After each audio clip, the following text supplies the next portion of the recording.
बीते एक महीने के भीतर झारखंड राज्य ने दो बड़े नेताओं को खो दिया। दिशोम गुरु शिबू सोरेन और रामदास सोरेन के निधन से राज्य की राजनीति में बड़ा असर पड़ा है। आने वाले कुछ दिनों के भीतर सरकार और झामुमो को कई बड़े फैसले लेने होंगे।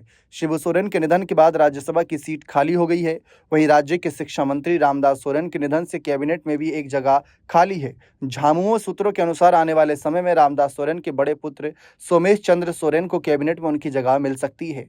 मालूम हो कि स्वर्गीय रामदास के 3 बेटे हैं। सोमेश अपने पिता रामदास सोरेन के समय से ही उनके साथ राजनीति में सक्रिय रहे, विधानसभा क्षेत्र में अपने पिता का काम देखते रहे। हालांकि इस पूरे मामले में मुख्यमंत्री हेमंत सोरेन का फैसला लेना है। परिवार के लोगों के साथ सीएम लगातार संपर्क में है। रामदास सोरेन के निधन के बाद घाटशिला विधानसभा में उपचुनाव होना तय है। 6 महीने के भीतर ही अंदर चुनाव कराए जाने की वैधानिक बाध्यता है। घाटशिला के उपचुनाव में इंडिया गठबंधन की तस्वीर लगभग साफ है। ये सीट झामुमो की है। झामुमो रामदास सोरेन के परिवार के बीच ही इस सीट की बागडोर देगा। रामदास सोरेन के बड़े बेटे सोमेश चंद्र सोरेन के चुनाव लड़ने की प्रबल संभावना है। पारिवारिक सूत्रों की माने तो ये लगभग तय है। वहीं दूसरी तरफ सबसे मेन जो बात है, शिबू सोरेन का राज्यसभा में कार्यकाल 21 जून 2026 तक था। उनके निधन के बाद राज्यसभा में एक सीट खाली हो गई।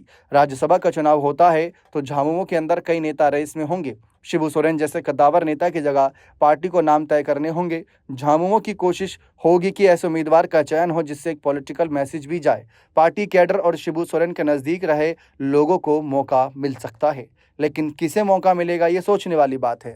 क्योंकि देखा जाए तो शिबू सोरेन की जो सीट है राज्यसभा सीट, अब मान लीजिए उनकी सीट पर किसी और को आगे किया जाएगा तो नज़र तो उन पर रहेगी। क्योंकि शिबू सोरेन जैसे बड़े प्रतिभाशाली नेता जो आज झारखंड की राजनीति में एक बड़ा नाम है, भले ही उनके निधन के बाद भी देखें तो जनता उनके नाम की जयकारे लगा रहे हैं। कह सकते हैं कि उनके नारों से पूरा झारखंड गूंज उठा था। जब निधन की खबर सामने आई तो शिबू सोरेन अमर रहे। शिबू सोरेन को याद करने के लिए लोगों ने अलग अलग तरीके से अपनी बात रखी, लेकिन उनकी सीट से किसे आगे करेंगे सारा फैसला कहीं ना कहीं हेमंत का रहने वाला है और उनके पार्टी के नेताओं का। देखते हैं क्या फैसला आता है। बने रहें चैनल के साथ। बहुत बहुत शुक्रिया।